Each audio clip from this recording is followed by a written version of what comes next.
تعالوا كده نسمي الله ونعمل مع بعض النهاردة بدل الوصفة وصفتين من حاجة واحدة هيطلعوا معاكي تحفة جدا. هي كده خرافة. كده معايا 4 بصلات قطعتهم كده أو تفرميهم في الكبة زي ما انت عايزة، وعليهم كيلو من اللحمة المفرومة. هنعصج اللحمة المفرومة بتاعتنا أول ما هتبدأ إن هي تغير لونها كده. تمام، هنبدأ ان احنا نحط عليها البهار. طبعا لازم تقلبيها كويس وتبقى مفلفلة زي ما انت شايفاها كده مع البصل. ملح وفلفل و7 بهارات ورق لوري. تمام كده، بهارات بقى لحمة إيه او ال7 بهارات. إيه حطيهم، عايزة تحطي ملح وفلفل بس استكفي بيهم. تمام، هنقلب كده تقليبة كويسة وبعد كده ايه يعني 5 دقايق كده وهطفي على اللحمة واسيبها كده ايه خلاص هي اتعصجت معانا وزي الفل. ما بحبش انشفها قوي. هنا معايا ميه بتغلي في على النار وهنزل كده بمعلقه من الزيت، وهنزل بالمكرونه بتاعتي كده ايه تتسلق. تمام، قبل ما تتسلق بقى نكون احنا مجهز البشاميل بتاعنا.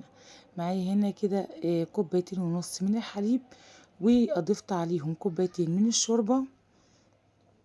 تمام، وهضيف عليهم كده ايه حوالي 4 معالق مليانين كده من الدقيق، علشان خاطر الصينية اللي انا هعملها اقل من الصواني اللي كنت بعملها قبل كده. ملح ومكعب من المرقة، واديهم كده ايه تقليبة كده حلوة كده عشان الشوربة طبعا فيها ايه ملح وفلفل. واحط كده معلقتين سمنة برضو حلوين مليانين، واديله تقليبة وارفعها على النار.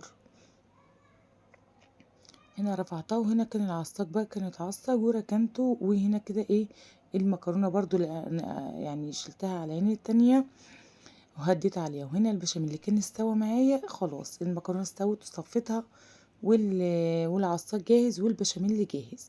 هنجيب بقى الصينيه اللي هطلع فيها الاوردر وهعمل فيها. هجيب الصواني ديت بتشتريها بتعملي فيها احسن ما تطلعي في حاجات من حاجاتك. تمام، هحط كده معلقه من البشاميل، والبشاميل ما شاء الله كريمي زي ما انتم شايفين وتحفه جدا، وريحته وطعمه خرافه. تمام، هحط كده ايه طبقة كده من مكرونة، ويعني حاولي توسطني بقى المكرونة عشان الصينية مش كبيرة، فما يبقاش طبقة كبيرة وطبقة رفيعة، يعني متبقاش طبقة وطبقة. تمام، هنا حطيت بقى البشاميل ونزلت كده باللحمة المفرومة كده عليها اهيت. هدي بقى طبقة كده من اللحمة المفرومة. تمام، وهبدأ ان انا احط طبقة من مكرونة زي ما انتم شايفين عشان المساحة كانت قليلة. ف يعني جبتها زي رص كده جنب بعضها، وهبدأ بقى احط طبقة البشاميل. لازم تبقى طبقة البشاميل مظبوطة، ما تبقاش كتيرة قوي تحسي انت تاكلي عجين، او قليلة لازم تظبطي القوام بتاعها. الصينية دي بتاخد 4 معالق من الدقيق.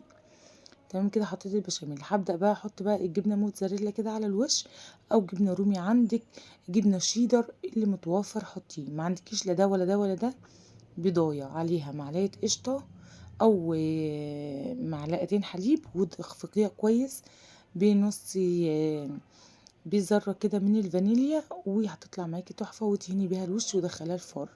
هنا حطيت طبقة سمنة في الصينية، ونزلت بنص لفة الجلاش كده زي ما انتم شايفين في نص الصينية من غير ما بدهن طبقات.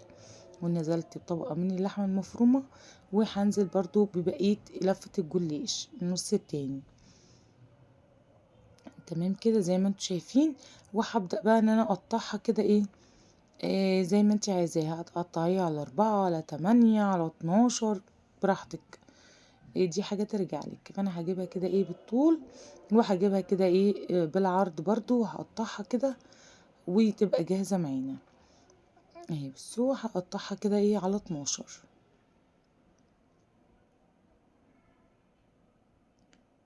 تمام كده، كده جاهزة معانا والتقطيع كمان.